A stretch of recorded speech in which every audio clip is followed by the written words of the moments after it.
Sering kan lalu.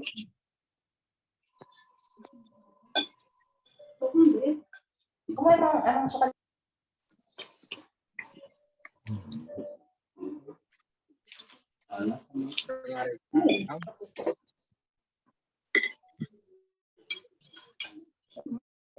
Habis nih. Udah. Masa. Kita dari waktu bisa kata. Yang mana? Mereka apa sih? Orang rekam dia. Apa? Hah? Oh, di rumah itu. Nah, pakai ini parkir ya. Karena ini jum dulu jum. Ini ada kereta.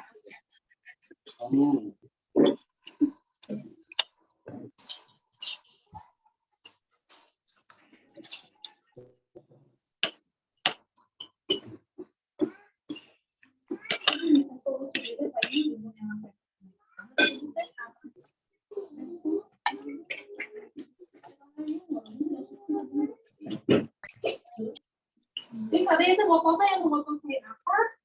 Itu tuh yang aqua yang digolerin. Ini. Yang digolerin. Ini. Beres. Dari si air itu. Tapi kok botol?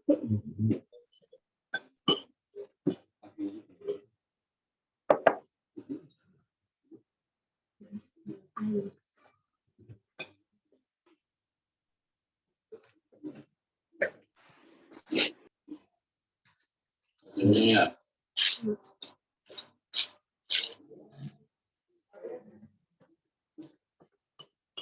Tadi dia tuh.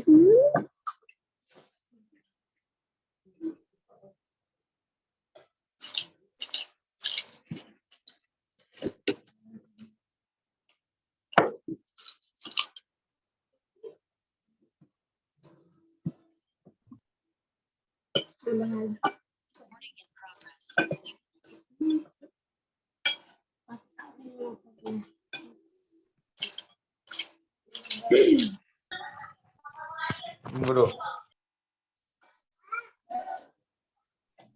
Assalamualaikum.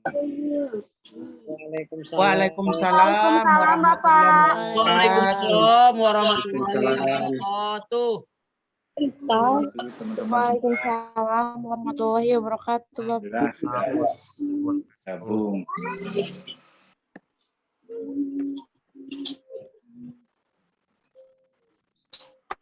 Mulai saja ya Mbak ya. Siap Prof. Silakan Prof. Sebelum dimulai, saya mohon semua di mute dulu semua mikrofonnya. Silakan Prof.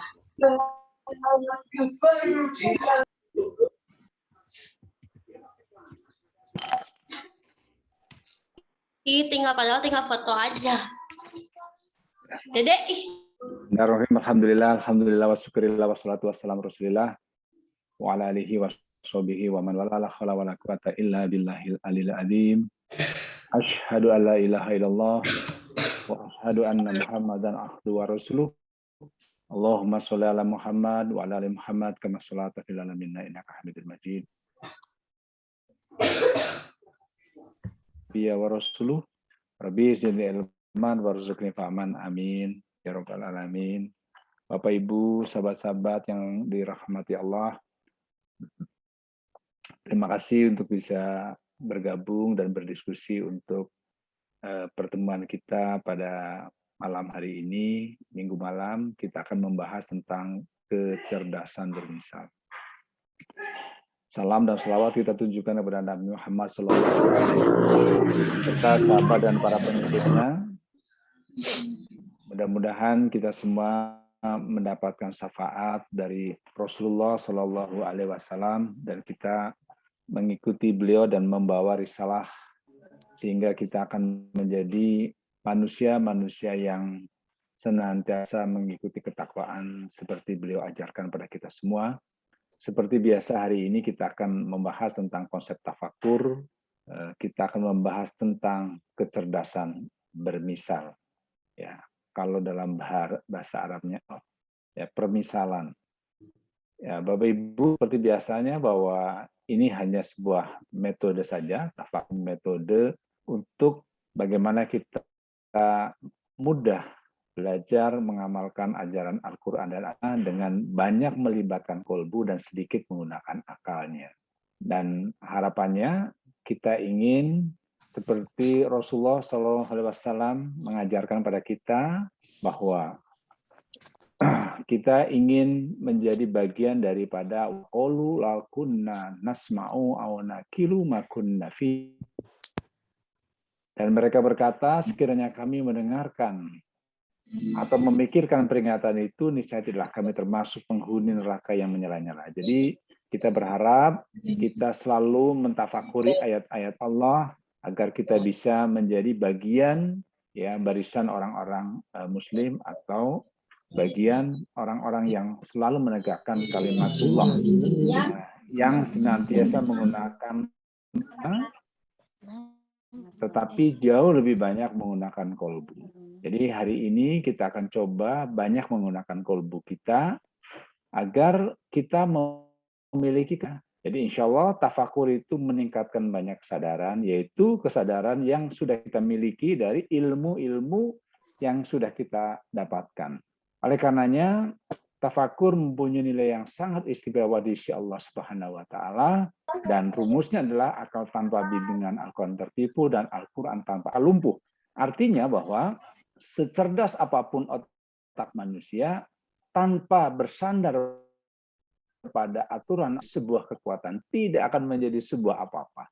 Dan Al-Qur'an walaupun itu adalah ayat-ayat Allah tanpa dipikirkan makna, fungsi, dan kegunaannya, maka tidak menjadi sebuah kekuatan apapun. Oleh karenanya, wa may yadhakkaru illal ulil albab, dan hanya orang yang berakal yang dapat mengambil pelajaran dari firman Allah. Ya, dan tentu yutil hikmah sya'u wa man yuhtil hikmah faqad atiya khairan katsiran. Allah akan mengadukan al-hikmah kepada semua orang, ya. Siapa yang dikehendakinya. Jadi semua orang yang dikehendaki oleh Allah. Oleh karenanya mereka yang bersyukur yang sudah mendapatkan hikmah yang Allah berikan pada kita semua.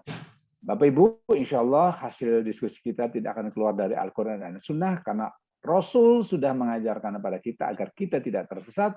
Kita harus menggunakan kitabullah sunnata Rasul, ya, berpegang kepada kitab Al-Quran dan As-Sunnah. Oleh karenanya harapannya adalah kita memiliki kesadaran logis, kecerdasan manusia, ya, tanpa, ya, jika berlawanan dengan Al-Quran pasti salah, dan orang yang paling rugi adalah orang yang merasa benar padahal dia adalah keliru, ya, menggunakan maknanya. Wa yaj'alu lijas'aladina yakilun, dan Allah menimpakan kemurkaan pada orang yang tidak menggunakan akalnya. Nah, inilah salah satu contoh amsal.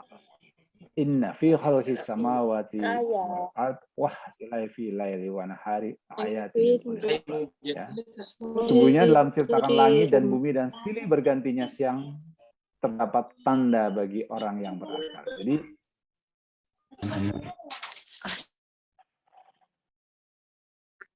Jadi dalam penciptaan langit dan bumi dan silih bergantinya malam dan siang. Jadi pergantian planet itu, perputaran bumi, matahari, bulan, dan bintang terdapat bagi orang yang kehebatan. Nah, ini amsa, istilah, ya, ayat mutasabihat, ayat yang harus dipikirkan, ayat yang harus direnungi. Nah, alladzina yadhkurunallah, yang orientasinya untuk mengingat Allah, ya. Kapan? Qiyaman wa qu'udan wa ala junubihim tafakaruna fi khalqi samawati wal ard Rabbana ma khalaqta hada batila subhanaka faqina adzabannar. Jadi orang-orang yang berorientasinya pada Allah, ya, duduknya, berbaringnya dia memikirkan menciptakan langit dan bumi. Jadi penciptaan langit dan bumi itu tidak mudah, sangat penuh rekayasa yang luar biasa hebatnya. Dan Allah ternyata menciptakan langit dan bumi dan seluruh isinya itu tidak main-main. Sudah terukur, tidak sia-sia.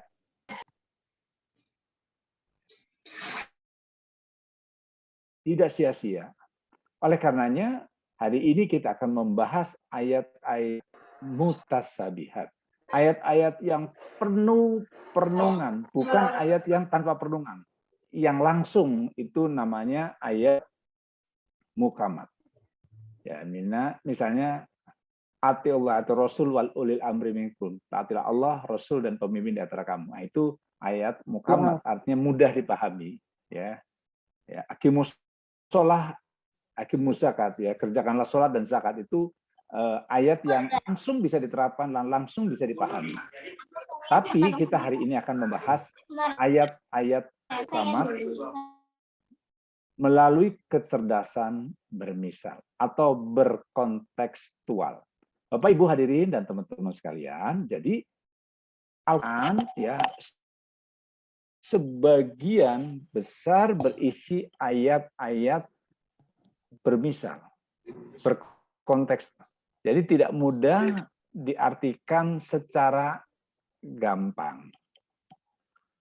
Dengan bahasa dan kosakata yang sangat tinggi, maka perlu direnungkan. Kali pertama tafakur ini, apakah akan berbahaya bila permisalan dimaknai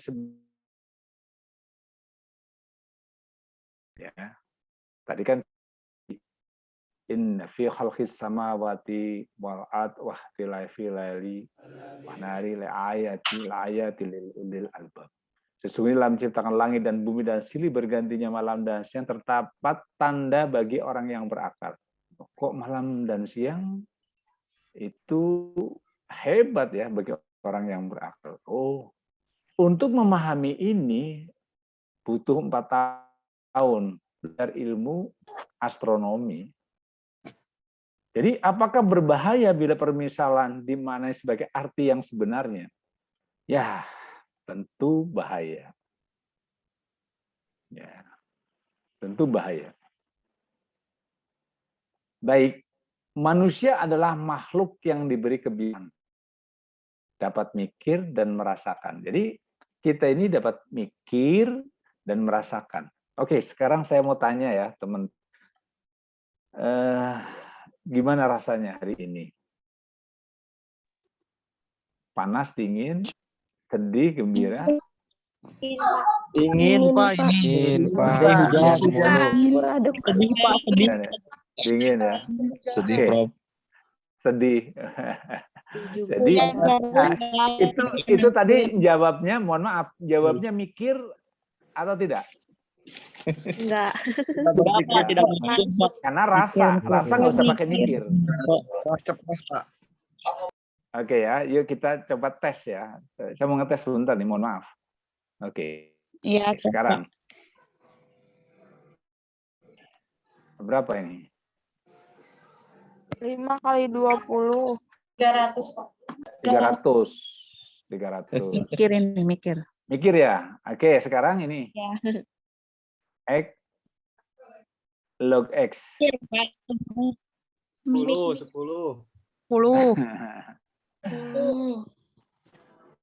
X log X.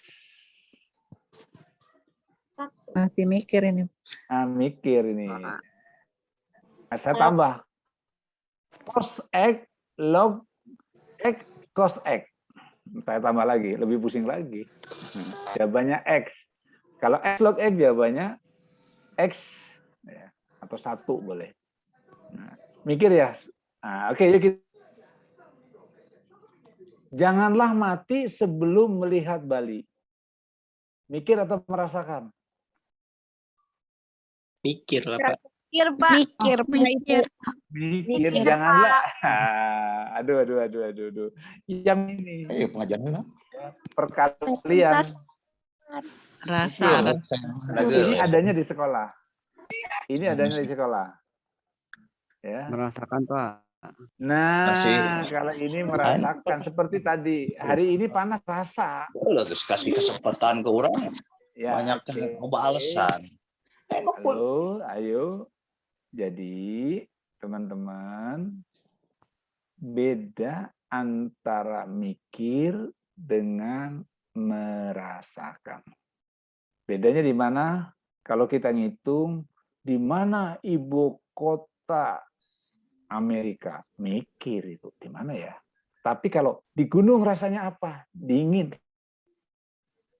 Paham ya? Nah, di Paham, Pak. Al-Qur'an itu ada yang mikir, ada yang rasa. Ya, oke. Kenapa? Karena manusia dikasih potensi 3. Tapi hari ini kita membahas hanya 2 potensi. Pertama, potensi akal atau otak dan kolbu. Yang berikutnya jasmani. Nah, ya, potensi manusia itu ada jasmani, tapi kita tidak bahas. Akal berpikir, membayangkan. Nah, kolbu merasakan dan menyadari. Nah, kita yang jarang dilakukan tuh yang ini. Kolbu. Kalau ini di sekolah, ya dari SD, ya S1 sampai S3, itu pakainya ini. Ya. Baik, kita lanjutkan lagi ya. Jadi potensi manusia itu ada ya pendengaran, penglihatan, hati. Ini bergabung untuk menjadi pemimpin. Pemimpin ada yang amanah, ada yang khianat. Pemimpin yang amanah akan melahirkan kekhilafahan, kepemimpinan yang kuat. Dan dia menyadari bukan pemiliknya, bukan penggunanya, tidak menentang. Tapi pemimpin yang khianat, dia akan menjadi binatang ternak, anjing, monyet, babi, kayu, batu, laba-laba, keledai. Seperti ini dalam Al-Quran.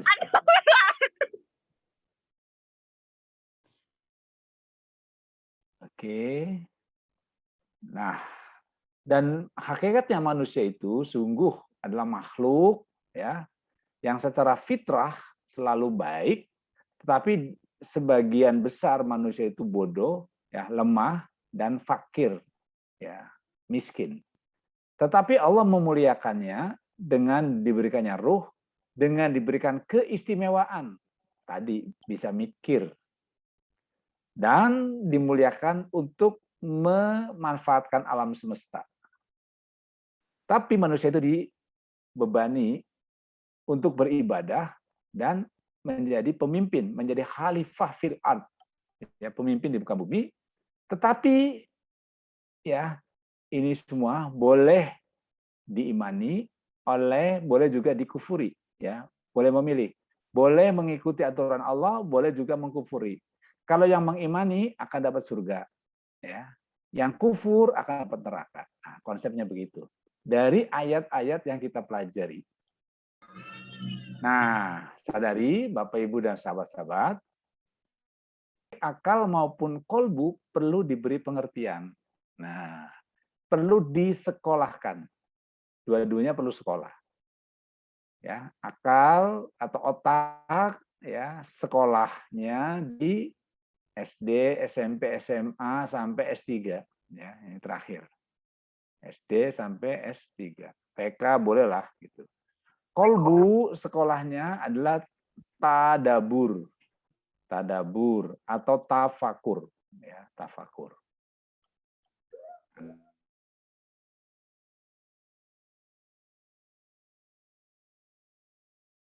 Akal kita caranya yaitu dengan mengajaknya berpikir, ya, disekolahkan anak-anak kita, dilatih. Tadi misalnya tadi saya katakan X, ya, X log X atau X log X pangkat A, ya, sama dengan A. Atau misalnya cos X log cos X, oh maaf, ya, cos log X, ya, pangkat C, ya, C. Nah, ini mikir. Oke. Untuk memberikan pengertian pada kolbu, caranya melalui permisalan. Nah, hari ini, oke, Bapak Ibu, sahabat, teman-teman, untuk memberikan pengertian pada kolbu ini hati ya, fuad yang mikirnya, itu perlu permisalan. Jadi kalau membaca Al-Quran, membaca hadis, atau ada sebuah istilah-istilah, amsal namanya, ya, amsal bahasa Arabnya ya, amsal. Ya, perlu ya kolbunya yang main ya, kalbu. Ini kalbu kalau pakai K, kalau bahasa Arab namanya anjing ya. Nah, kalau pakai Q ya, ki ya, hati ya. Nah, tapi kalau bahasa Indonesia pakainya K tulisannya. Oke. Baik. Dalam spiritual, pengertian kolbu lebih dibutuhkan ketimbang pengertian akal. Karena itu memiliki kecerdasan bermisal sangat penting. Oke ya, ini agak pelan-pelan, ini agak mulai sulit ya. Nanti berikutnya banyak kita menggunakan kolbu soalnya. Nah, pertemuan minggu depan, minggunya depan terus saja banyak menggunakan kolbu. Jadi ini langkah pertama ya. Oke. Bagaimanakah caranya untuk memberikan pengertian pada kolbu akan kehebatan Al-Quran? Jadi kalau ada orang Kristen tanya pada kita, Anda orang Islam, bagaimana kehebatan Al-Quran? Dijawab sama Al-Quran begini, dengan permisalan. Contohnya, wah ini hebatnya Al-Quran dengan permisalan. Ya.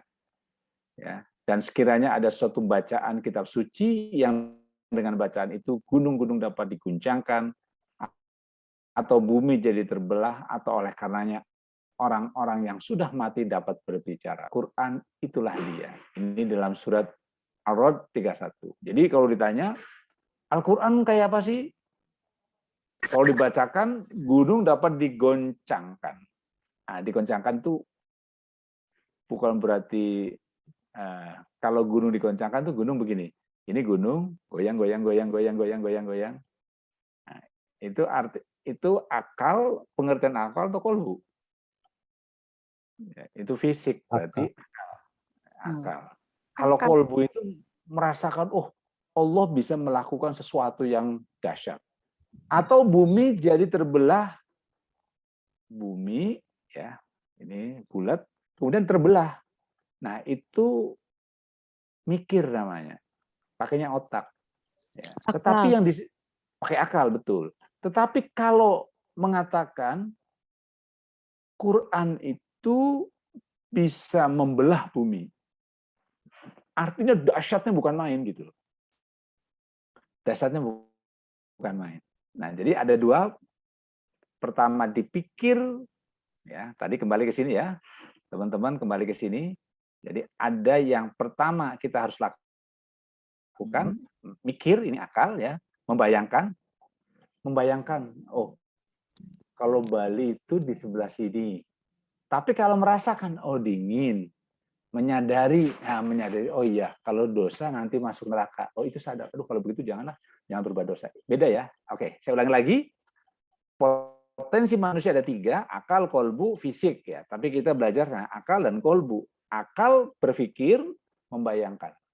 2 kali 6, 12. Nah, ini membayangkan.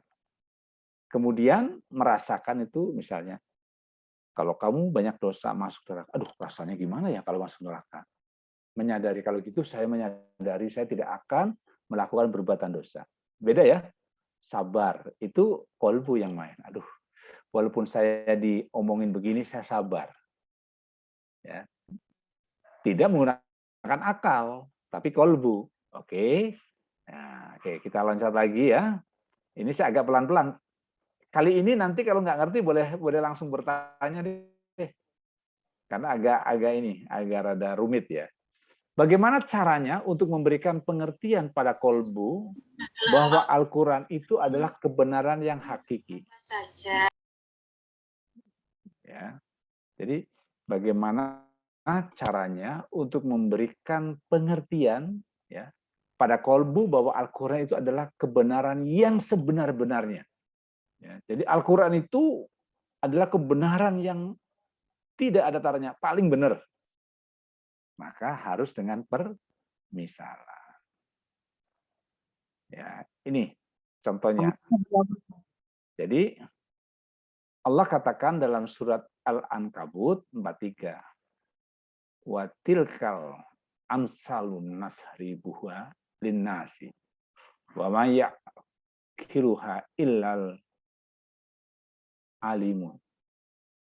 Perumpamaan ini kami buat untuk manusia dan tiada yang memahaminya kecuali orang-orang yang berilmu. Jadi untuk memahami isi Al-Quran itu harus berilmu. Artinya kesadaran itu bisa kalau ilmunya ada gitu loh. Jadi tidak bisa melakukan apapun ya konsep kolbunya kalau tidak berilmu. Ya, ini juga ayat yang menyatakan wa haqi wa musaddiqon. Ya, ini menceritakan bahwa kami telah turunkan kepada kamu Al-Quran dengan membawa kebenaran dan membenarkan apa yang sebelumnya, yaitu kitab-kitab yang diturunkan sebelumnya dan batu ujian terhadap kitab-kitab yang lain. Artinya, kita menyatakan Al-Quran itu benar, ini batu ujian bagi Taurat, Injil, ya Zabur, yang sudah out of date dalam arti tidak diteruskan lagi. Tapi ini batu ujian terhadap ahli kitab yang memegang Injil. Padahal Injil sudah out of date digantikan Al-Quran. Nah, yuk kita teruskan sedikit Bapak, Ibu, dan teman-teman. Bagaimanakah caranya memberikan pengertian pada kolbu betapa sakitnya pada saat sakaratul maut itu. Jadi Rasulullah Shallallahu Alaihi Wasallam dan teman-teman pada saat meninggal, ya, beliau mengingat umat. Umati, ya umatku. Dia mengingat sekali umatnya. Dan beliau tahu bahwa sakaratul maut itu luar biasa pada saat beliau ditutup nyawanya dalam proses pencabutan nyawa. Ya. Ali bin Abi Thalib memalingkan kepala, Jibril memalingkan kepala, ditanya, "Kenapa kamu memalingkan kepala? Apakah jijik lewat saya?" Tidak, ya, karena tidak tega. Dan Rasulullah di sana berdoa, "Ya Allah, biarlah rasa sakit ini ditimpakan kepadaku saja. Jadi jangan ditimpakan pada umatku." Namun dari begitu saja Rasulullah mengatakan begini dalam permisalan. Ini dalam permisalan. Ya. Rasulullah SAW bersabda dalam Bukhari Muslim, pada saat sakaratul maut, nah ya, Rasul katakan pada saat sakaratul maut itu rasa sakitnya seperti ditusuk 300 pedang. Nah ini namanya amsal. Apa maknanya? Maknanya sakitnya bukan main. Ya. Dalam keterangan lain Rasulullah juga pernah menyatakan bahwa ya, seorang yang dicabut nyawanya ya seperti ya tanaman yang dicabut dengan akar-akarnya. Ya, tubuh di kita ada tanaman kemudian dicabut semuanya terlepas semua. Betapa sakitnya pada saat sakaratul maut tiba. Nah, ini namanya amsal atau permisalan. Ini ada beberapa contoh lain Bapak Ibu dan teman-teman. Apa maknanya yang sebenarnya? Surga ada di bawah telapak kaki ibu. Bisa. Nah, maknanya apa? Nah, kalau kita tidak, ini namanya mutasabihat. Jadi, benarkah bila kaki ibu diamputasi, kita tidak akan dapat merasakan surga? Tidak begitu, Pak. Ya, tidak begitu kan? Tidak begitu.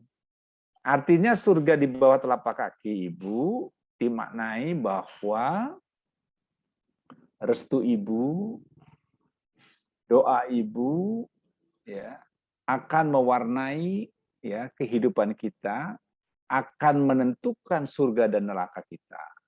Nah, tetapi ibu yang kayak apa? Tentu ibu-ibu yang soleh soleha.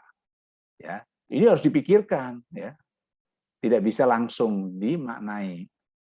Surga di bawah telapak kaki ibu. Nah, setiap ketemu ibu kakinya dicium-cium karena itu surganya di situ. Kemudian, mohon maaf, pada saat diamputasi sedih. Waduh, saya nggak bisa dapat surga karena ibuku teramputasi. Nah, ini amsal namanya. Baik. Apa makna sebenarnya seorang pelacur masuk surga lantaran memberi minum anjing yang kehausan? Ini al-hadis ya. Pertanyaannya, benarkah cukup dengan memberi minum anjing yang kehausan akan masuk surga? Tidak, Pak. Tidak. Tidak. Maknanya apa? Maknanya adalah Terus. sekecil Allah mencatat dan bisa menghantarkan ke surga. Karena masuk surga dan neraka itu ada timbangan.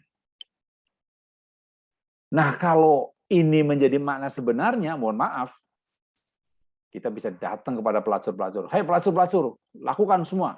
Tapi kalau nanti Anda udah siap-siap mau mati, cari anjing dan kasih minum. Biar masuk surga. Itu otak itu yang mikir, bukan kolbu. Ya. Jadi sangat berbeda. Ya, makna yang diisi, yang dikandung banyak sekali di amsal-amsal Al-Quran. Misalnya gini, apa maknanya? Dalam sebuah hadis, Rasulullah mengatakan, sesungguhnya hati ini bisa berkarat. Sebagaimana besi, dikatakan, wahai Rasulullah, lalu apa penyembuhnya? Beliau menjawab, membaca Al-Quran. Nah, jadi hati itu berkarat. Benarkah akibat hati berkarat menyebabkan kanker hati? Jadi, kalau tidak maksudnya itu adalah berkarat itu penuh dosa. Maknanya gitu. Jadi hati kita, kolbu kita bisa berkarat karena penuhnya dosa. Dosa-dosa yang tertumpuk terus menghitamkan. Ya, menghitamkan kolbu kita sehingga rasanya tidak bisa menyelesaikan. Nah, jawabannya kata Rasul apa? Beliau menjawab, membaca Al-Quran. Nah, yang dimaksud dengan membaca Al-Quran, memaknai dan mengerjakan. Bukan membaca Al-Quran misalnya, alif lam mim dalikal kitabul la raiba fihi hudal lil muttaqin. Nah, tapi nggak ngerti maksudnya. Mestinya kita maknai bahwa Al-Quran adalah kitab ya, petunjuk jalan bagi orang-orang yang beriman. Artinya kalau petunjuk jalan adalah roadmap, adalah buku petunjuk, maka buku petunjuk itu dibaca. Kalau saya tersesat, saya harus baca buku petunjuk ke kiri atau ke kanan. Maka jawabannya adalah kalau hati berkarat, kalau banyak dosa, maka baca Al-Quran agar tidak tersesat.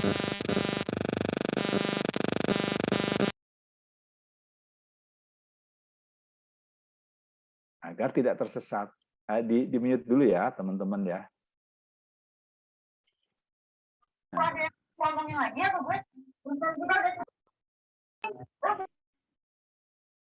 Ya. Bagaimana hati berkarat? Nah, ini dalam Tirmizi juga disebutkan.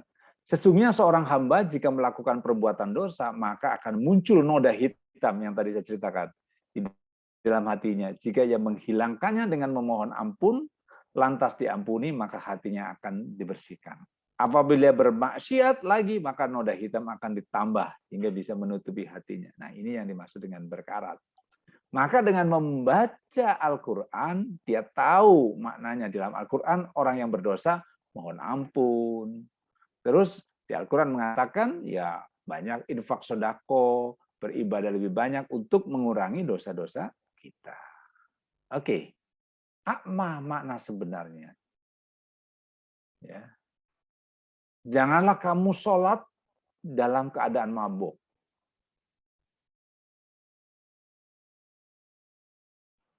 Ya.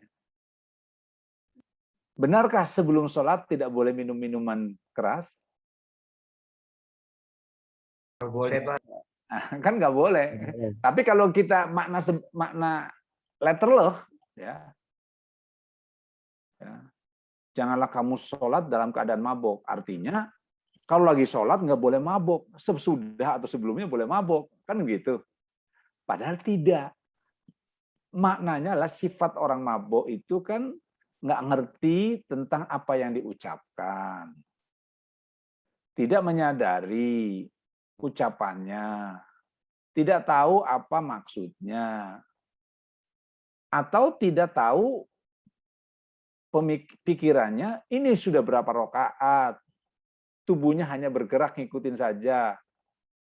Ya. Nggak ngerti apa yang dibacanya. Bapak Ibu, sahabat-sahabat, saya tolong direnungkan baik-baik. Jadi janganlah kamu ya dalam surat An-Nisa, hai orang-orang yang beriman, janganlah kamu sholat sedang kamu dalam keadaan mabuk, sehingga kamu mengerti apa yang kamu ucapkan. Jadi kebanyakan dari kita sholat itu nggak ngerti artinya, jadi tidak meresap, tidak bisa merasakan. Tapi jika kita mengerti maknanya, misalnya gini ya, contoh paling sederhana, pada saat kita mengucapkan Allahu Akbar. Kita tahu Allah Maha Besar. Bukan itu maksudnya hanya Allah Maha Besar. Artinya kebesaran Allah meliputi langit dan bumi seisinya, seluruh alam raya, seluruh ciptaannya, ya, sehingga Allah luar biasa kebesarnya, mampu menghitung setiap putaran, ya, planet-planet di alam raya yang jumlahnya miliaran dan jaraknya ya jutaan tahun miliar cahaya. Banyak sekali. Jadi dari dari timur ke barat, utara ke selatan sangat jauhnya bukan main. Nah, kebesarannya Allah meliputi itu semua.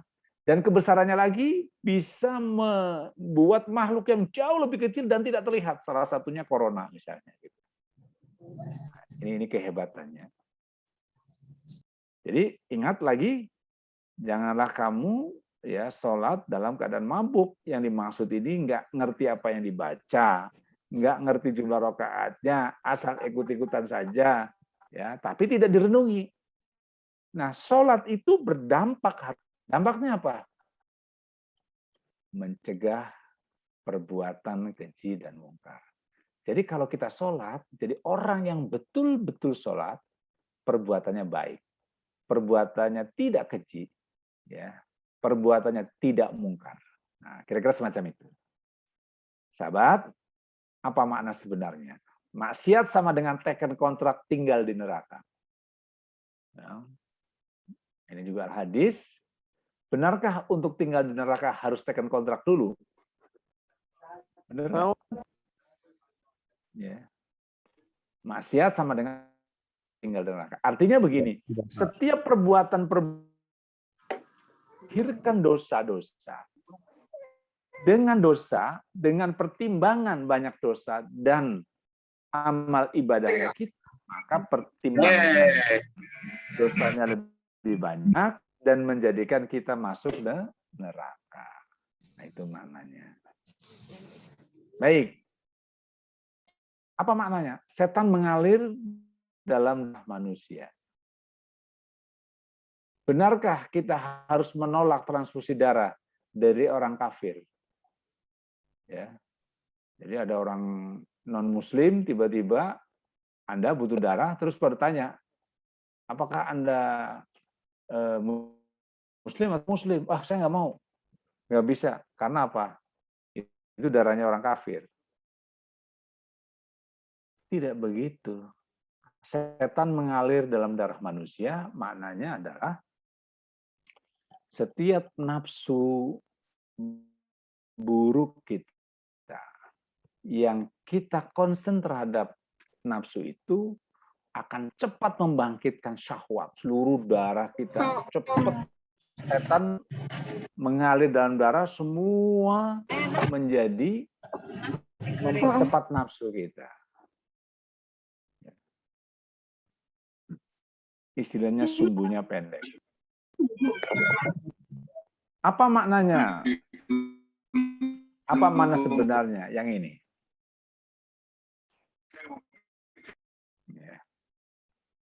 Salah satu rukun haji adalah melempar setan atau lempar jumroh.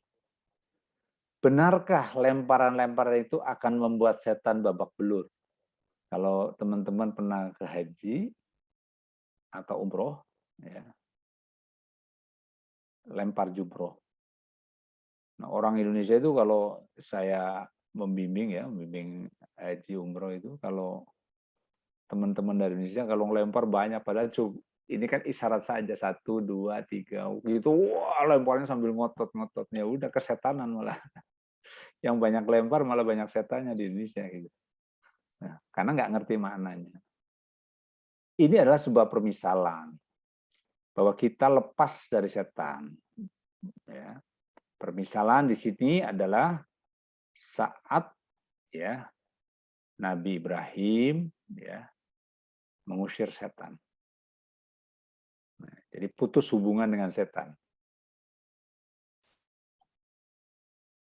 Jadi bukan lagi ada setan itu dilempar sama kita. Ini istilahkan bahwa kita dalam haji itu melepas dari sifat-sifat nafsu-nafsu buruk atau setan. Apa makna sebenarnya? Orang yang tidak mau berpikir lebih rendah daripada binatang ternak. Nah, Al-A'raf 179.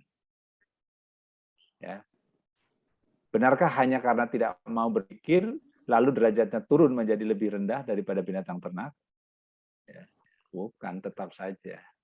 Cuma makna sebenarnya orang yang tidak mau berpikir itu lebih rendah dari binatang ternak, artinya kalau ayat-ayat Allah yang mukamat, yang letterleh, dan ayat-ayat yang mustasyabihat, ya, terus kita tidak renungkan, tidak pikirkan, maka kita persis kayak binatang ternak. Udah mau kemana nyocok ke sana kemari gitu, tidak mau mikir.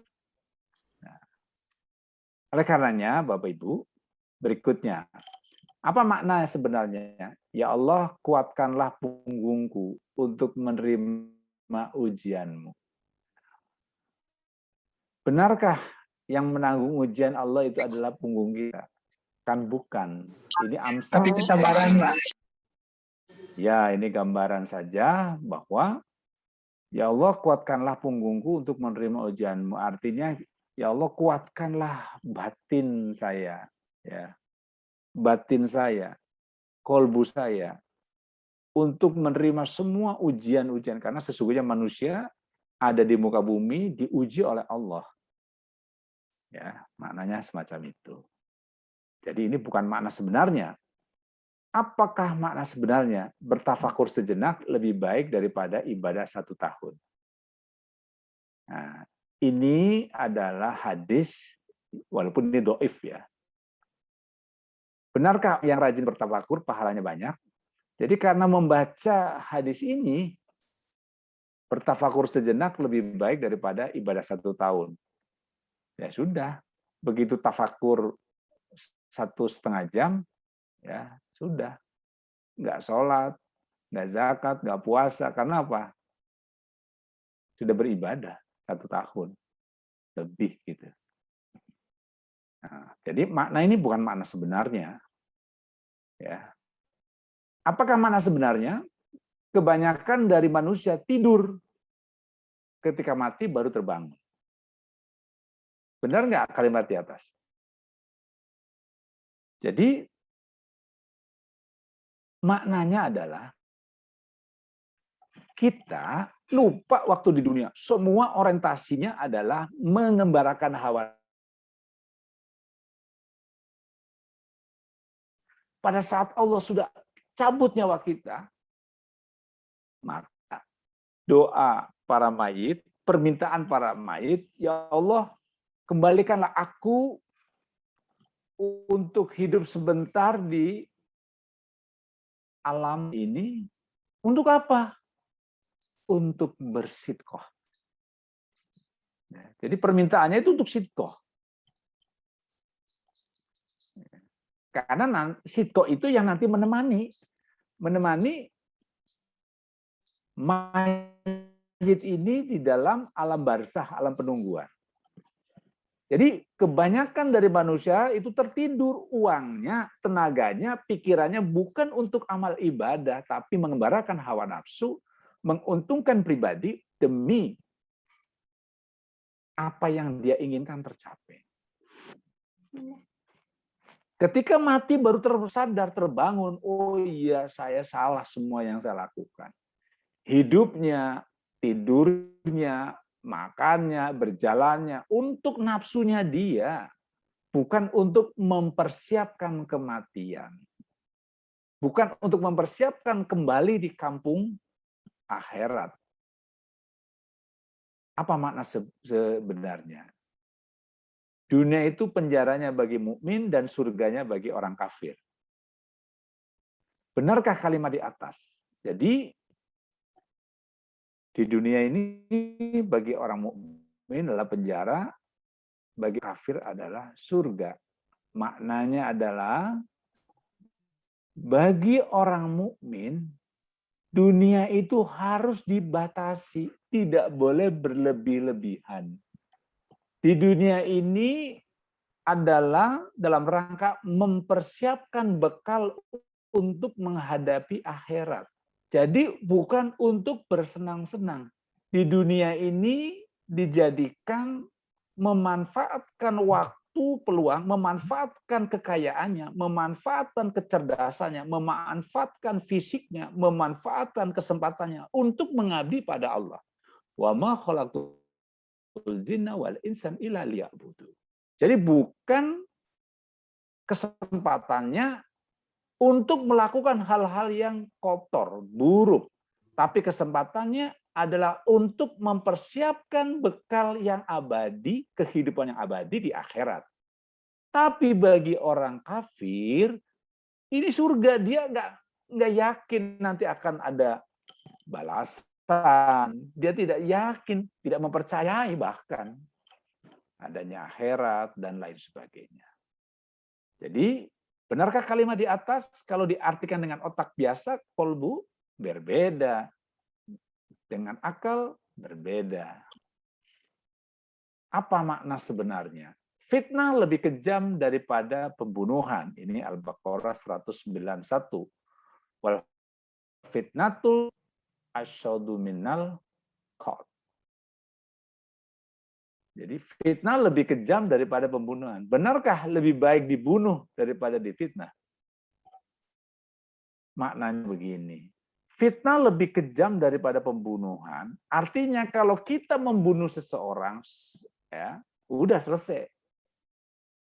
Tapi kalau fitnah, 7 turunan, 8 turunan, terus saja kebohongan yang dilakukan oleh kita bahwa si A pernah melakukan ini, padahal tidak pernah melakukan. Ini berbahaya. Kalau pembunuhan bisa 1 kali, tapi dengan fitnah kita bisa membunuh banyak orang. Dengan fitnah, ya, sekarang disebut apa ya? Post-truth, ya. Post-truth ini bahaya sekali. Kalau ada, misalnya pemilihan presiden, pemilihan bupati, gubernur, kalau yang menang terus menggunakan post-truth, menggunakan kebohongan-kebohongan, karena kemenangannya itu dia membela kemenangan dengan kebohongannya. Dan akhirnya menjadi fitnah seumur hidup. Ini bahayanya bukan main. Baik, Bapak Ibu, apa makna sebenarnya? Membentuk insan yang berotak Jerman berhati Mekah. Benarkah tidak ada orang Jerman yang bodoh? Tidak, maksudnya membentuk insan yang berotak Jerman, berhati Mekah itu artinya ya otaknya itu pemikirannya dengan teknologi tinggi, ya karena Jerman adalah salah satu negara yang memiliki teknologi paling maju di dunia, dan Jepang juga gitu ya. Tetapi berhati Mekah artinya orientasi kepada akhirat. Orientasi, orientasi. Salah dengan tak eta orientasi sikipi. Ya.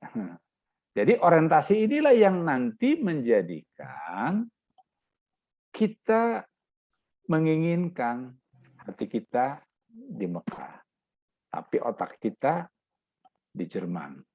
Ya. Apa makna sebenarnya? Sebaik-baiknya manusia adalah yang paling banyak manfaatnya bagi manusia lain. Benarkah orang yang paling banyak manfaatnya bagi orang lain pasti masuk surga? Tidak, Pak. Tidak. Tidak. Ini al-hadis ya.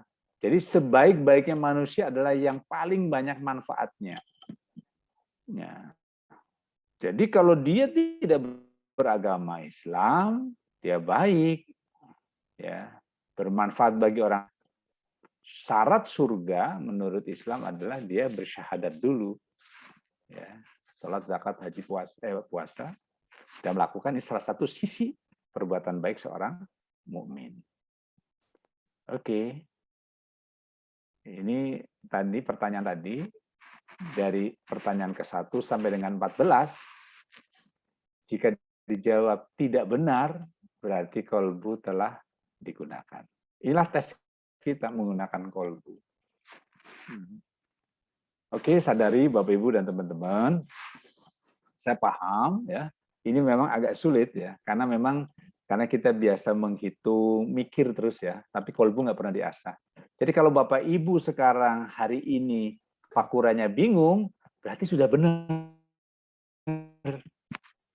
Sudah menggunakan kolbu, karena kolbunya belum terlatih gitu ya, belum terbiasa. Oke, contoh lain. Gunakan hati untuk menyadari bahwa bila suatu permisalan dimaknai oleh akal, pastilah maknanya melenceng jauh. Kan tadi adalah amsal, tapi kita gunakan otak, maka melenceng. Ya. Jadi suatu permisalan bukanlah untuk dikritisi, tetapi untuk dirasai. Jadi kalimat-kalimat tadi, misalnya, ya seorang wanita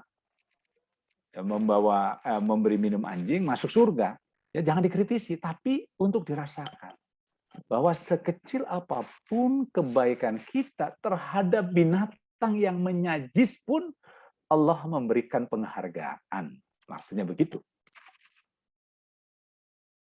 Kecerdasan bermisal akan tumbuh seiring dengan semakin pahamnya pokok-pokok ajaran Islam. Maknanya apa? Semakin Bapak Ibu mempelajari konteks-konteks tentang agama Islam, maka semakin paham tentang amsal tadi. Ya. Semakin sering ngaji, semakin paham tentang makna sesungguhnya. Contoh, ini tulisan biasa, nggak usah dimasukin hati. Tutup botol dengan rapat. Apa ini maksudnya? Tutup botol dengan rapat.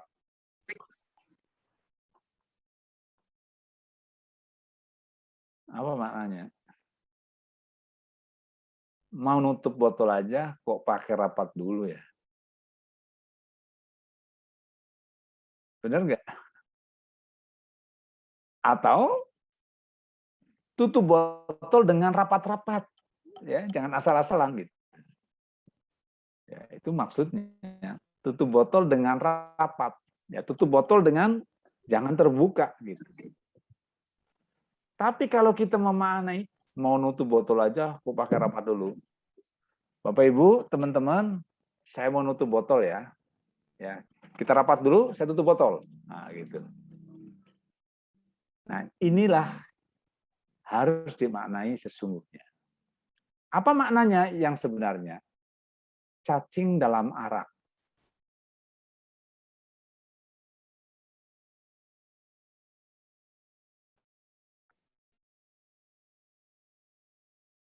Benarkah dengan rajin minum arak, maka perut kita akan cacing? Ini sebuah cerita ya, saya mau cerita. Jadi ada sebuah cerita, ya di sebuah ada arak atau alkohol dimasukin cacing. Kemudian cacing mati, pada mati. Karena tahu ini arak, kemudian dimasukin cacing adalah mati, maka begitu dia periksa perutnya banyak cacing, dia minum arak. Agar cacingnya pada mati. Benarkah dengan rajin minum arak, maka perut kita akan bebas dari cacing? Ya, ini ada salah mensikapi daripada makna sebuah ayat. Apa makna yang sebenarnya? Kisah ikan yang menyembuhkan penyakit raja. Jadi, di suatu tempat ada seorang raja. Dan kemudian raja ini mengatakan begini, ya, dia kena penyakit kulit, ya. Kemudian dari penyakit kulit tadi, ya, datang seorang tabib ini mengatakan, ya, bahwa ada ikan di sebelah gunung sana yang bisa menyembuhkan. Nah, begitu datang ke sana, ternyata lagi musim kemarau. Ya. Terus tidak ada cacing, tidak ada ikan. Nah, kemudian si tabib itu dibunuhnya karena tidak sesuai dengan apa yang diomongin. Begitu musim penghujan, cari lagi di sana, kemudian diambil ikannya dimakan, sembuh. Nyesel si raja.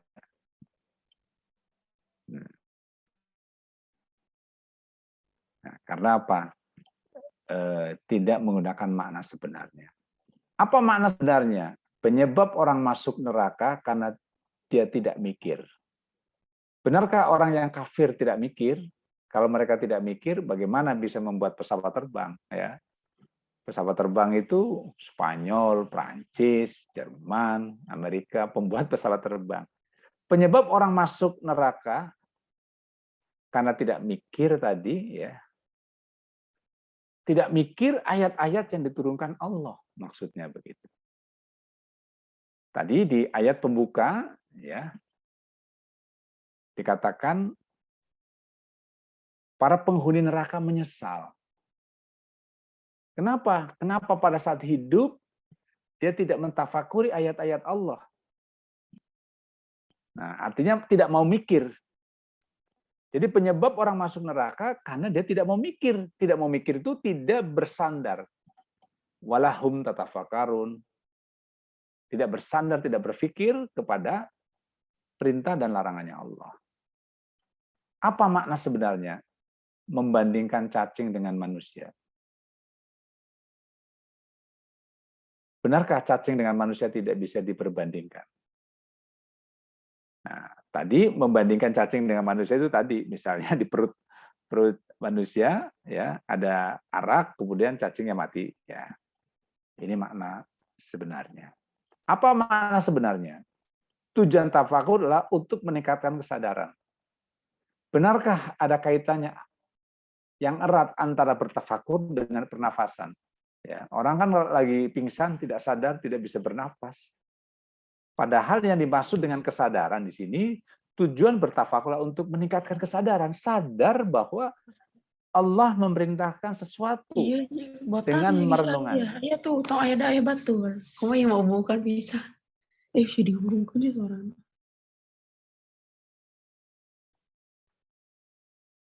Apa mana sebenarnya?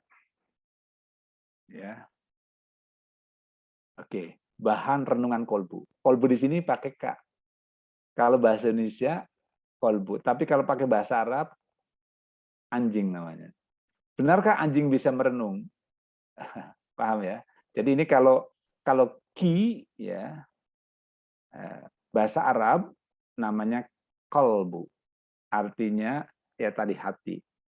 Tapi kalau pakai a, k, kalbu, ya kalbu tulisannya gini, itu maknanya anjing.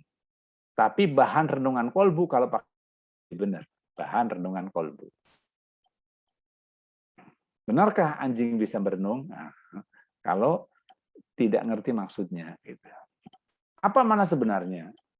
Salat itu nomor 2 dan boleh dilanggar. Benarkah salat itu dapat diabaikan? Maksudnya salat itu nomor 2, nomor pertama adalah syahadat dan boleh dilanggar artinya disuruh, maksudnya begitu. Ya. Apa makna sebenarnya? Kebenaran itu harus dirasakan. Ya. Kebenaran itu bukan dirasakan tapi dijalankan. Benarkah?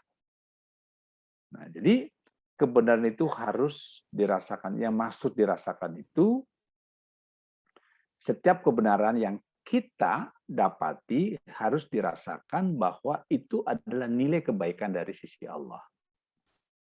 Apa makna sebenarnya? Al-Quran itu harus dibaca. Benarkah untuk membaca Al-Quran kita mengenal dulu huruf Arab? Yang dimaksud Al-Quran itu harus dibaca adalah dimaknai dan dikerjakan. Ya, tadi misalnya aqimus sholat, aqimus zakah. Ya, kerjakan sholat dan tunaikan zakat misalnya. Untuk dibaca saja, tapi dikerjakan. Kerjakan sholat dan laksanakan zakat, maksudnya begitu. Apa makna sebenarnya? Untuk mengetahui baik buruknya perilaku Anda, tanyakanlah pada tetangga. Benarkah yang menjadi ukuran kebaikan perilaku kita adalah apa kata tetangga? Kan bukan begitu. Maksudnya begini, untuk mengetahui baik buruknya perilaku Anda, tanyakanlah pada tetangga yang hari-harinya itu melihat kita. Ya, apakah benar perilaku sehari-harinya baik atau tidak? Maksudnya semacam ini. Siapakah yang akan kita korbankan, Allah atau setan? Benarkah Allah bisa kita korbankan? Maksudnya begini, sekarang waktu sholat. Kemudian ada orang ngajak main game. Nah ini lagi mengorbankan Allah atau setan? Sampai main game atau main ke diskotik sampai larut malam, sholatnya ditinggalin. Maksudnya begitu? Apa makna sebenarnya? Kezaliman adalah transfer pahala yang tertunda. Al-Hadis. Jadi, benarkah kalau melawan orang yang menzalimi kita, berarti kita tidak tahu berterima kasih? Bukan. Maknanya adalah kezaliman adalah transfer pahala yang tertunda. Tertunda maksudnya nanti di yaumil akhir, pada saat kita berbuat zalim, berbuat buruk kepada seseorang, ya, Allah akan mengambil pahala kita, ya, diberikan kepada orang yang telah kita sakiti. Oleh karenanya, Bapak Ibu dan sahabat-sahabat, kalau kita disakiti orang, sudahlah nggak usah banyak bicara. Tenang saja, karena Allah akan memberi pahala dari kebaikannya dia di saat hidup di dunia, akan diberikan Bapak, Ibu sekalian, teman-teman, saat di yaumil akhir yang dimaksud tertunda. Jika itu tidak ada, maka keburukannya Anda, keburukan kita yang dizalimi, itu ditimpakan kepada dia. Jadi dia semakin banyak keburukannya. Maknanya semakin. Apa mana sebenarnya? Setan menghasut manusia. Benarkah kezaliman aku lakukan adalah tanggung jawab setan? Tidak. Setan adalah nafsu buruk yang membisikkan, ya, hati kita membisikkan, ya, kepada kita untuk melakukan perbuatan buruk, atau orang lain yang perilakunya buruk membisikkan pada kita. Tetap kita yang melaksanakan, maka dosanya ada kita. Ada pada kita, ada pada Anda yang mengerjakan perbuatan dosa. Apa makna sebenarnya? Mulailah dari aku. Benarkah untuk mempelajari agama kita harus egois seperti itu? Tidak. Mulailah dari aku maksudnya semua ya untuk melakukan kebaikan jangan pernah paksa istri kita, suami kita, anak kita, tetangga kita untuk berbuat baik. Tapi kita dulu berbuat baik, baru kita ajak orang lain untuk berbuat baik.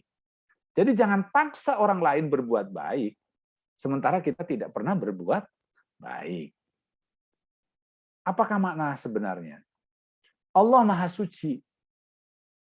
Benarkah sebelum diri kita suci, jangan dulu menghadap Allah, jangan sholat?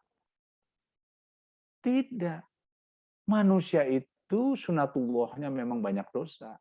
Kalau kita nunggu bersih, kapan? Sholatlah terus, ya, lakukanlah sholat, ya.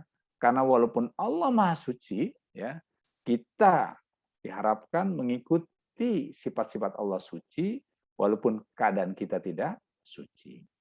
Apa makna sebenarnya? Mintalah fatwa pada hatimu. Benarkah kata hati tidak akan salah? Tidak. Artinya hati ini ya memiliki kehanifan, memiliki sifat-sifat Allah yang baik. Kalau kita salah, ya melakukan kesalahan pada orang lain, kita tanya pada hati, salah nggak? Salah. Tapi kalau kita ucapin ngomong, enggak, saya nggak salah. Tapi kalau kita merenung, mentafakuri, oh iya saya salah. Apakah mana sebenarnya? Kehidupan di dunia ini adalah sendaguro dan main-main. Akhirat kehidupan sebenarnya. Benarkah hidup di dunia ini hanya untuk bersendaguro dan main-main? Tidak. Artinya apa? Kehidupan di dunia ini hanya sementara. Ya, sekecap. Akhirat adalah kehidupan yang kekal, abadi. Apa mana sebenarnya?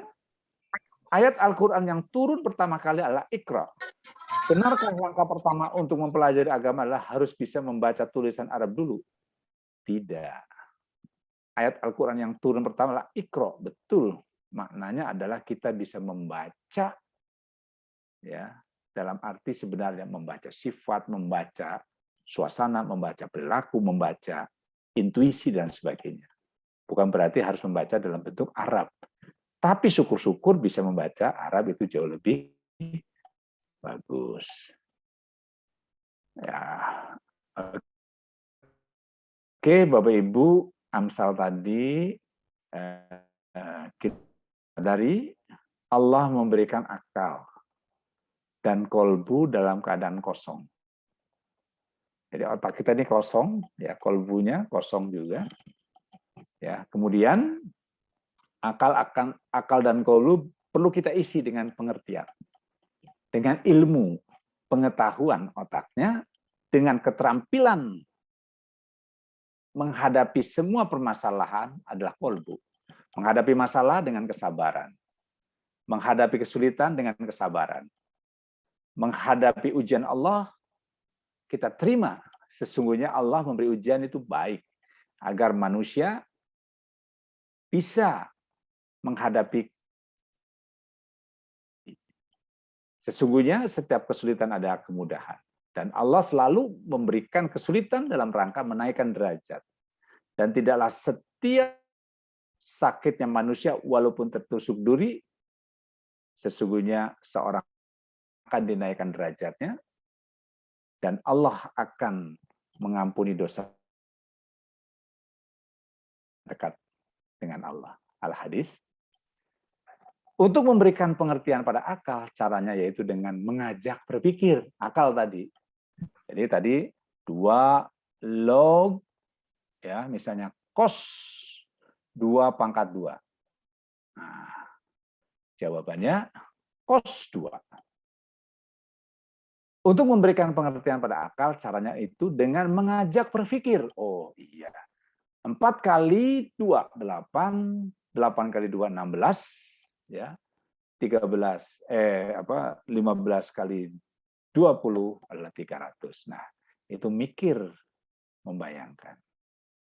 Untuk memberikan pengertian pada kolbu, caranya dengan melalui permisalan, amsal. Untuk memberikan pengertian pada kolbu, caranya melalui pemrograman. Nah, bagaimana caranya? Adalah sering baca Al-Quran, Bapak Ibu, kemudian membuka tafsir. Nah, pada saat Bapak Ibu membuka tafsir, juga tafsir itu sesuai, misalnya tafsir Jalalain, banyak tafsir-tafsir yang pemahaman para mufasirin. Oleh karenanya Bapak Ibu, semakin banyak kita membaca tafsir, semakin kita mengetahui gamblang tentang apa makna dan isi Al-Quran. Sadari, memasuki dunia spiritual, ya beragama, tanpa berbekal kecerdasan bermisal, ataupun berkontekstual,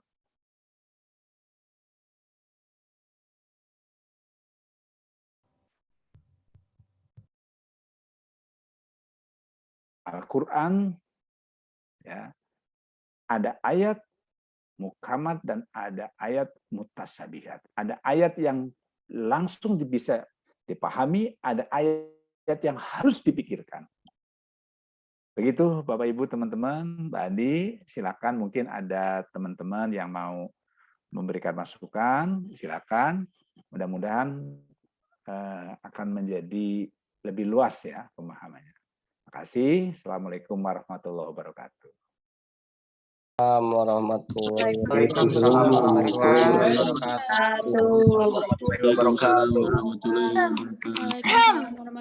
Ya, Prof. Ini di Assalamualaikum warahmatullahi wabarakatuh. ya, Prof. Ini di kolom chat Ya. sudah ada beberapa pertanyaan yang masuk, dan mohon kepada teman-teman, Bapak Ibu sekalian yang ingin bertanya, tolong untuk menuliskan di dalam kolom chat pertanyaannya. Saya bacakan yang pertama dari Ani Sulhija Putri Dewi. Assalamualaikum Prof. Saya mau bertanya, dalam mentafakuri setiap keadaan ataupun mentafakuri ayat Allah membutuhkan akal atau daya pikir dan kolbu, atau bukanlah daging atau darah, melainkan suatu benda halus yang mempunyai potensi untuk mengetahui esensi segala sesuatu. Pertanyaannya, selain adanya hubungan akal dan kolbu, bagaimana hubungan dengan fitrah serta nafsu? Setelah itu, apakah ada keterkaitannya tafakur dengan akal, serta wahyu yang mana memiliki peran penting terhadap agama Islam? Tafadhal, Oke. Prof. Pertama, bagaimana kaitannya akal sama kolbu tadi ya.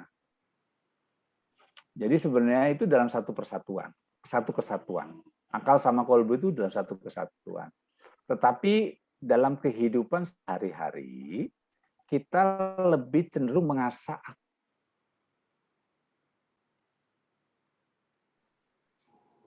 ya. Punya duit, jadi senang. Ya, kalau tidak punya duit, kecewa. Cari rezeki, semuanya pakainya otak lah, pakai akal. Ya. Tapi pada saat kita cari duit, nggak dapat duit, otaknya ngembul ini. Karena apa? Nggak ngerti tentang kolbunya. Padahal Allah sudah mengatur demikian rezeki manusia. Begitu hari itu, saat itu tidak dapat rezeki, dalam tanda kutip maksudnya uang, ya, maka orang bersabar. Nah, jadi kaitannya akal dengan kolbu itu adalah jika kita mengaktifkan kedua-duanya akan lahir sebuah konsep yang baik untuk memahami setiap ujian dari Allah. Nah, bagaimana kaitannya dengan fitrah?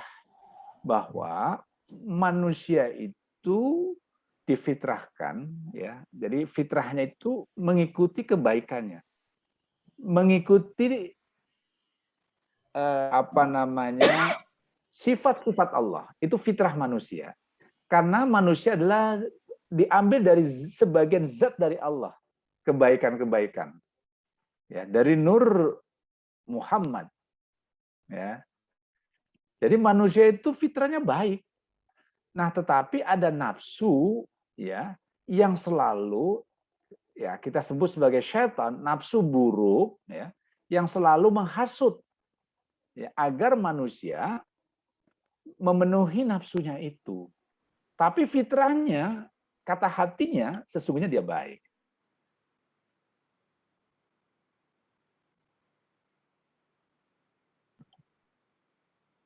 Halo, Prof.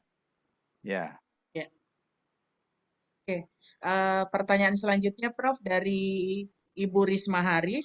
Izin bertanya, Prof, jika ada seorang berilmu namun memaknai bahwa sholat 5 waktu tidak ada dalam Al-Quran, apakah bisa dibilang jika orang tersebut belum memiliki kecerdasan kolbu?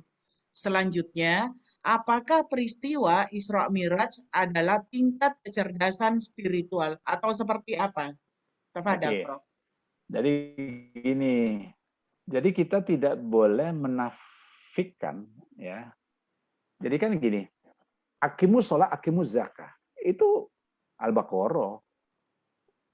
Banyak, itu ada hampir 17 ayat memerintahkan sholat, memerintahkan zakat gitu.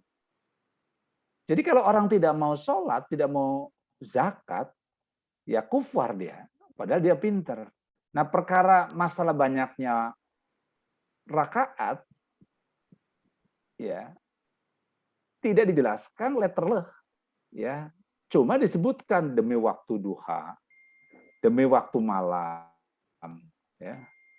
Nah, artinya dengan kata lain begini, pada saat Rasulullah Shallallahu Alaihi Wasallam Isra Mi'raj, ya, menghadap Allah dengan diberi wahyu pada Allah, langsung diperintahkan untuk melaksanakan sholat 5 waktu, kemudian orang itu tidak yakin, dan itu sudah disampaikan oleh Rasul, artinya dia sudah kufar, tidak meyakini ucapannya Rasul. Karena seorang berislam sesungguhnya meyakini asyhadu alla ilaha illallah wa asyhadu anna Muhammadar Rasulullah. Saya yakin tidak ada Tuhan ilah lain Allah selain Allah, dan saya meyakini Muhammad adalah utusannya Allah. Jadi apapun yang diucapkan Muhammad itu adalah nilai kebenaran karena Muhammad adalah Al-Amin. Pada saat tidak percaya sholat itu 5 waktu, ya sudah, dia termasuk orang kufar. Kufar artinya menutup diri dari kebenaran yang disampaikan oleh Allah dan Rasul-Nya. Begitu, Mbak. Oke. Pertanyaan ketiga, Prof, dari Pak Cahyo Yuniawan. Assalamualaikum warahmatullahi wabarakatuh. Izin bertanya, sebagai manusia yang sering lupa dan lalai, bagaimana kami bisa selalu fokus beribadah kepada Allah dalam segala hal yang seolah mudah dalam teori tapi sulit mempraktekannya? Terima kasih. Aduh, tadi ini berdengung ya. Ya, saya ulangi Bertanya, kembali, Prof. Bagaimana kami bisa fokus beribadah kepada Allah dalam segala hal yang seolah-olah mudah dalam teori, tapi sulit mempraktekannya. Oh ya, betul. Jadi bagaimana ya kita bisa fokus ya terhadap ibadah pada Allah dalam segala hal. Memang secara teori gampang, prakteknya sulit. Jadi gampang sebenarnya kalau kita tahu kuncinya. Wa ma khalaqtul jinna wal insan illa liya'budu. Jadi Allah menciptakan manusia hanya untuk illa liya'budu, hanya untuk ibadah. Kalau Allah sudah mengatakan illa liya'budu, hanya untuk beribadah, artinya tinggal memaknai dari hadis Rasul inna amalu biniat, tinggal memaknai gimana caranya agar ibadah saya masuk dalam kehidupan saya, langkah saya, tindakan saya, pikiran saya, ya, kegiatan saya, tidur saya, apapun yang saya lakukan itu maknanya ibadah, niatkan karena Allah. Bekerja karena Allah, beristri, bersuami karena Allah, ya, tidur karena Allah. Ya semuanya pasrah pada Allah dengan cara meniatkan, ya. Tadi inna amalu biniat, misalnya Bapak Ibu mau bekerja, bismillahirrahmanirrahim, saya mau bekerja, ya Allah, ikuti perjalanan ini, saya melakukan ini karena Allah. Nah, dalam perjalanannya, prosesnya harus benar.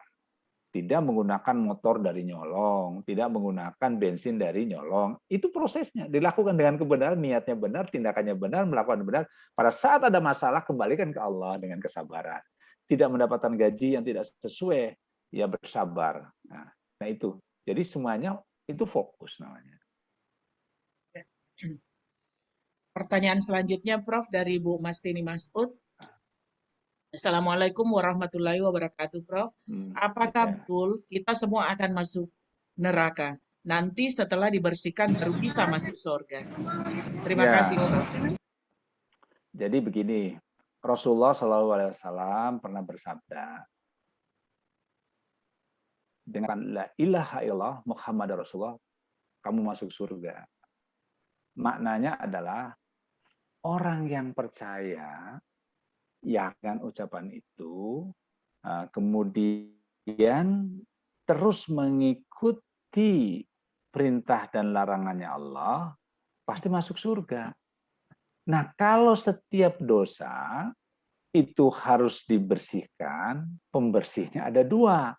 Pembersihnya di neraka dan di dunia. Maka bagi mereka yang mau dibersihkan di dunia dengan cara dua. Pertama, dengan rasa sakit, dengan kesulitan. Jadi Bapak Ibu, pada saat Bapak Ibu menghadapi kesulitan, ucapkan Alhamdulillah. Bagi orang yang cerdas, bagi orang biasa-biasa, innalillahi wa inna ilaihi raji'un, kemudian Alhamdulillah. Kan pikiran hati itu adalah ujian dari Allah. Bagi yang bersabar, dikurangi dosa-dosanya. Tapi bagi orang yang tidak sabar, marah, kesel, maka disitulah dosa kita malah bertambah. Nah, pada saat dosa kita bertambah, karena ketidaktahuan, tetap dosanya itu ya akan harus dibalas. Tapi keburu Allah cabut nyawanya. Nah, pada saat timbangannya ternyata dosanya banyak, terpaksa manusia ini masuk neraka untuk dibersihkan. Dan selanjutnya ya dari Amsal dan hadis Rasul, orang tersebut nanti diangkat setelah dibersihkan oleh Allah, dimasukin ke surga. Tentu surganya yang paling bawah. Kalau 7 lapis, lapisan ke-1. Tidak seperti orang yang baik-baik ke lapisan yang tertinggi. Kira-kira semacam itu. Ya. Terima kasih, Prof. Ya. Pertanyaan selanjutnya dari Ibu Siti Nurasya. Assalamualaikum warahmatullahi wabarakatuh, Prof. Apakah orang yang mendengarkan perbuatan ghibah, dia juga ikut berdosa? Gimana itu, Prof? Jadi begini, ini ajaran Rasul. Jadi kembalilah ke Rasul. Rasulullah itu mengajarkan jika kita mendengarkan orang yang bergibah, pertama, kalau kita mampu berhentikan.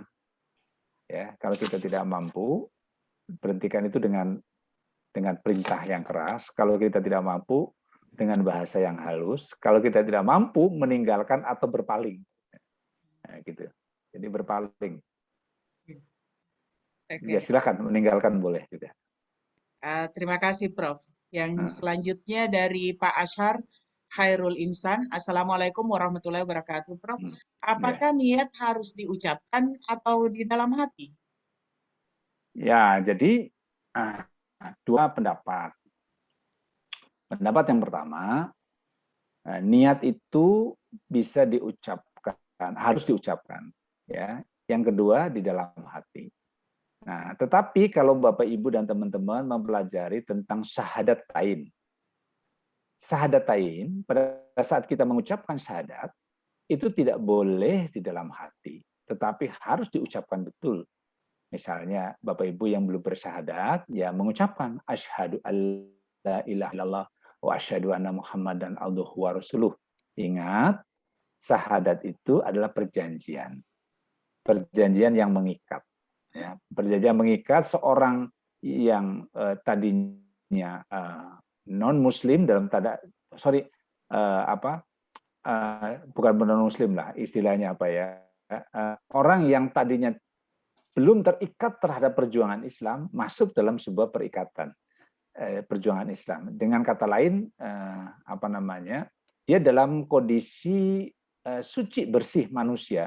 Nah, kemudian setelah jadi Setiap manusia lahir dalam kondisi beriman, seorang muslim. Yang meyahudikan dan menasranikan adalah pada saat kita balik setelah umurnya sudah mukallaf ya, sudah mengerti tentang nilai benar dan salah, maka seorang harus mengucapkan 2 kalimat syahadat. Nah, ada 2 pendapat. Pendapat yang pertama, teruskan saja dari kecil ini kok, dari kecil sudah berislam. Yang kedua mengatakan harus mengucapkan di depan imam bahwa dia sudah mengikuti apa yang diperintahkan Allah dengan akal dan pikirannya. Nah, pernah terjadi di Ali Abi Thalib, dia masih kecil, kemudian minta bersyahadat di depan Rasul, nanti kamu belum balik. Setelah balik dia mengucapkan dan mengatakan asyhadu alla ilaha illallah wa asyhadu anna Muhammadar Rasulullah. Nah, ayahnya Ali dia tidak mengucapkan kalimat syahadat. Maka dalam sebuah hadis Rasul mengatakan pamanku masuk neraka tetapi hanya sampai mata kakinya saja. Hanya karena pembelaan dia terhadap Islam. Rasul mengatakan itu. Jadi hati-hati, berikan kesempatan Bapak Ibu yang belum mengucapkan 2 kalimat syahadat, itu perikatan. Ya, jadi masuk surga itu karena perikatan tadi, ucapan syahadat tadi. Begitu, Mbak. Ya, terima kasih Prof. Pertanyaan selanjutnya dari MJ Kelvin Firman Taufik. Assalamualaikum. Izin bertanya Prof. Tentunya dalam kecerdasan kolbu kita harus memahami ilmu syariat, tarekat, hakikat, dan makrifat. Nah, saya pernah mendengar dalam Ahmadiyah bahwa dalam sholat itu ada yang namanya sholat Nabi Muhammad SAW, yaitu pada saat Isra Miraj yang disebut sholat tajalli. Apa itu sholat tajalli, Prof? Agar kita dapat memahami tingkat kecerdasan kolbu spiritual. Terima kasih. Ya, jadi sholatnya Rasul itu sholat yang azali. Azali itu yang sesungguhnya. Jadi dia dengan sepenuh rasa menghadap Allah. Ya, bahwa yang terjadi pada diri kita itu tidak sepenuhnya menggunakan makrifat, hakikat, dan lain sebagainya. Sehingga tidak konsen betul terhadap apa yang diperintahkan oleh Allah. Maka diperintahkan pada kita semua, sahabat, ya, memahami makna daripada isi ayat yang kita baca. Itu menjadikan konsep azali sholat kita itu menjadi tinggi. Derajatnya lebih baik daripada derajat orang yang hanya sholat, tapi hanya mengikuti gerakannya saja. Nah, itu yang dilakukan oleh Rasulullah. Jadi betul-betul menggunakan satu konsep pemaknaan yang benar dalam mengerjakan sholat. Jangan sampai sholat itu seperti burung ya berpatok-patok, udah selesai, salam, udah selesai, tidak mengenai maknanya. Kira-kira begitu. Oke. Terima kasih, Prof. Pertanyaan selanjutnya dari Rizka Fauzi. Assalamualaikum, Prof. Izin bertanya, jika kita menunda waktu sholat, misalnya waktu sholat maghrib sudah terlewat, dan kita menjama sholat maghrib itu dengan sholat isya, dengan alasan mengerjakan kewajiban kita yang lain dan di waktu yang spesial, atau cuma hari itu. Terima kasih, Prof. Ya, jadi itu kembali kepada kepentingan Allah. Di ujung-ujungnya duit atau ujung-ujungnya taat. Jadi gini, sejauh kita ada 2 pendapat bahwa sholat itu di awal waktu. Pendapat yang kedua, sholat itu pada waktunya. Sholat di awal waktu bagus, ya. Tapi sholat pada waktunya itu juga benar. Sholat ada waktunya, artinya ada range-nya. Tapi pada saat ya karena terjadi sesuatu, maka kita mengharuskan mengkosor atau mengkodo, ya diperbolehkan. Karena ada sesuatu hal yang kita tidak memungkinkan. Nah, kalau saya nih biasanya, saya lakukan jika itu tidak memungkinkan, maka karena ada yang bisa dinaikkan, ada yang bisa naik dan turun, misalnya asar tidak bisa ke maghrib, ya, tapi asar bisa ke zuhur, zuhur bisa ke asar, misalnya gitu. Maghrib bisa ke isya, isya bisa ke maghrib, bisa gitu. Tapi maghrib tidak bisa, isya tidak bisa ke subuh, atau tidak bisa ke subuh. Jadi kondisinya mesti kita pahami. Nah, ini kan misalnya kalau tadi asar ke maghrib itu nggak bisa. Tetapi jika terjadi tidak ingat, tidak ada masalah. Kalau tidak ingat, kondisinya sulit, ya, tidak ada masalah. Itu namanya rukhsah. Allah pasti akan mengampuni karena kondisi tertentu. Kira-kira semacam itu. Iya. Terima kasih, Prof. Ini selanjutnya pertanyaan terakhir sepertinya nih, Prof. Assalamualaikum, Prof. Izin bertanya, orang yang sudah minum amer atau arak, itu kan dibanet ibadahnya sama Allah selama 40 hari. Kalau tidak sholat, apakah dosanya semakin bertambah atau enggak bertambah? Apa tadi putus-putus? Ini Prof, orang yang sudah minum arak, itu kan dibanet ibadahnya sama Allah selama 40 hari. Yeah. Kalau tidak sholat, apakah dosanya semakin bertambah atau enggak bertambah? Iya, jadi maksudnya itu permisalan ya, namanya permisalan. Jadi orang yang minum arak itu dibanet sampai 40 hari, ya tidak diterima. Ya, ibadahnya tidak diterima. Nah, pada saat tidak diterima, maknanya apapun yang dilakukan ya itu menjadi sia-sia. Tapi dimaknai begini, bahwa seorang yang minum arak, karena minum arak itu memabukkan. Pada saat dia memabukkan, perbuatannya itu akan sia-sia, nggak terkontrol. Nah, ternyata ilmu pengetahuan, ya, orang yang minum arak itu sampai 40 hari siklusnya, kan efeknya, itu sampai 40 hari itu masih ada. Nah, maka perbuatan baiknya itu terkotori, sedikit pun dari perbuatan baik tidak diterima. Tapi maknanya yang lain mengatakan begini, kalau manusia ini bertobat betul, dengan segala apa yang ia lakukan, maka sholatlah penuhi waktunya karena dia sudah menjadi muslim, menjadi mukmin. Kewajibannya adalah ya seorang muslim maka mengikuti ya ajarannya Allah dengan rukun Islamnya. Karena dia sudah berislam, maka rukun Islamnya yang menjadi pegangannya. Yaitu sholat, syahadat, sholat, zakat, puasa, dan haji itu. Jadi lakukanlah walaupun sudah melakukan perbuatan yang zalim. Apa masih bisa, Prof? Ada pertanyaan satu lagi nih? Ya, silakan. Silakan. Pertanyaan terakhir dari Pak Albar Firmansyah. Assalamualaikum warahmatullahi wabarakatuh. Prof, izin bertanya, Nabi pernah bersabda, tafakkaru fi khalqillah wala tatafakkaru fi zatillah. Berpikirlah tentang makhluk Allah dan jangan memikirkan zat Allah. Pertanyaan saya, mengapa akal manusia tidak mungkin dapat memikirkan zat Allah? Apakah memang betul seperti itu? Iya, memang betul. Jadi kalau kita belajar namanya ma'rifatullah, ya, bermakrifat pada Allah. Sebenarnya gini, kalau waktunya panjang ya, nanti sampai pertemuan kalau nggak salah udah sampai 100 sekian. Ini untuk tafakur ini sampai 100. Tapi nanti 100 sekian, nanti kita akan belajar namanya ma'rifatullah. Ya. Bagaimana mengenal Allah. Nah, pada saat kita belajar tentang ma'rifatullah, kita tidak boleh mempelajari zatnya Allah. Karena tidak sampai, pikiran kita tidak sampai zat Allah kayak apa sih gitu. Nah, tetapi yang dipikirkan adalah ciptaan.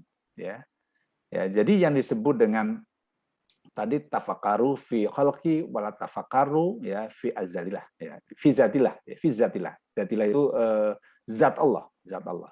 Jadi berpikirlah tentang makhluknya saja.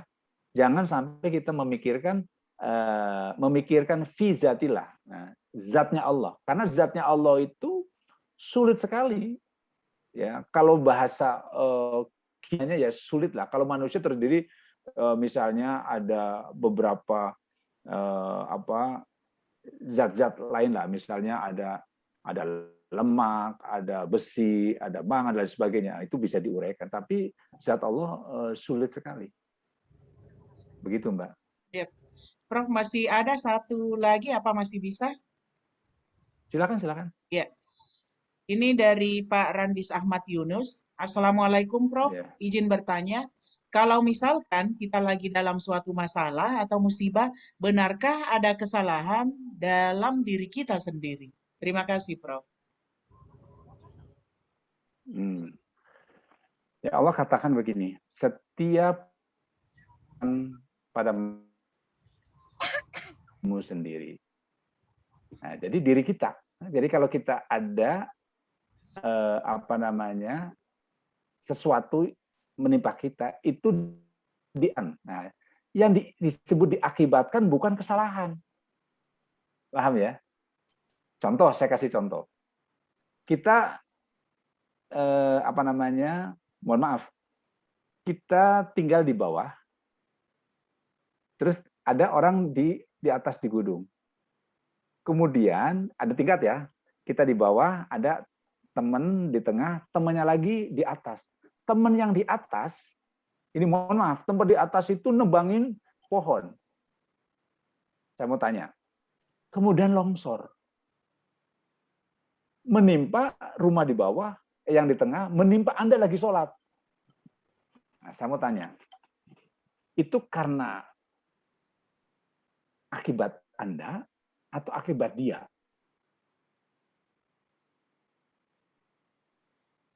Itu akibat dia. Iya. Karena dia mau menebang pohon. Pertanyaannya, kalau begitu, itu kan akibat. Akibat, jadi kita kena celaka tidak selalu dengan kesalahan kita, tapi akibat. Akibat apa? Akibat kita tidak mencegah dia. Akibat kita tidak mengingatkan dia. Akibat kita tidak mengajarkan dia. Akhirnya kena langsung. Tetapi itu tidak langsung kesalahannya pada kita. Akibat dari perbuatan kita tidak mau memahami tentang lingkungan, tidak mau bersilaturahim, tidak mau memberi kebaikan pada orang lain. Contoh, ada anak ngebut, bolak-balik ke komplek kita, terus ngebut, kita diemin aja. Begitu kita lewat, motor itu masuk nabrak kita. Itu sering kan gitu terjadi, tapi kita tidak ngingetin. Maka ikhtiarnya adalah tulis, hati-hati. Jika itu terjadi, itu yang disebut dengan takdir. Iya. Nah, pertanyaan nanti dulu nih, belum selesai. Nah, kemudian dalam suatu masalah, musibah, ya, benarkah ada kesalahan dari diri kita sendiri? Belum tentu. Kesalahannya bisa langsung, bisa tidak langsung. Yang langsung, ya, kita tafakuri. Yang langsung, maka kita berniat baik atau berpikiran baik. Karena Allah sedang mengurangi dosa-dosa kita. Kalau memang kita tidak sudah berikhtiar. Ya. Jadi berhusnudon. Contoh misalnya, vaksin ya. Katanya vaksin itu untuk mencegah dari COVID. Nah, ternyata pada saat kita vaksin, ternyata kena COVID. Sejauh kita sudah berikhtiar, kemudian kan kita kena musibah. Nah, disitulah Allah lagi mengurangi dosa kita. Iya. Nah, jadi selalu beritikat, berpikir baik tentang Allah. Masih bisa satu lagi, Prof? Boleh. Ya. Ini yang terakhir sekali nih, Prof. Dari Pak Muhammad Firdaus. Silakan. Assalamualaikum, Prof. Izin bertanya, kenapa kalau ke ibu kita masih bisa ngebantah, Tapi kalau sama ibu teman, kita saat bertamu, kita sopan banget. Padahal ibu kita adalah orang yang kita sayangi. Apakah kolbu kita ada yang kurang? Nah, itu jelas.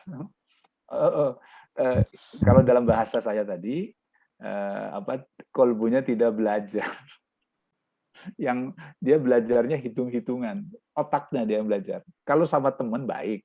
Kalau sama teman baik, siapa tahu teman ini punya adik, adiknya bisa nikah sama kita. Kalau sama teman baik, siapa tahu dia bisa ngasih duit ke kita. Kalau ibu kan udah jelas, karena ibu itu ibu kita, harus kewajibannya dia memberi uang pada kita. Ini otak yang main, bukan kolbu. Kalau kolbu, ya jangankan membentak, mengucapkan tolong deh lakukan itu, nggak mau, itu udah dosa.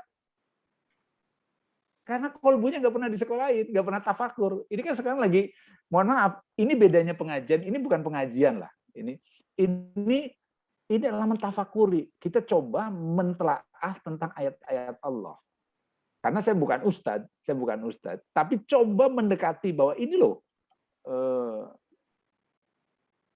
mentafakuri ayat ini yang harus kita lakukan. Nah, mempelajari ayat harus UUT, ujung-ujungnya taat. Silakan memahami ayat apapun sesuai dengan pemahaman kita, tapi sejauh itu menjadikan ketaatan kita pada Allah, lakukan.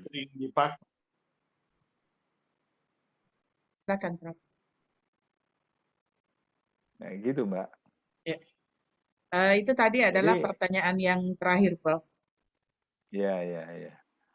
Baik, Bapak Ibu, teman-teman, terima kasih loh. Ini bisa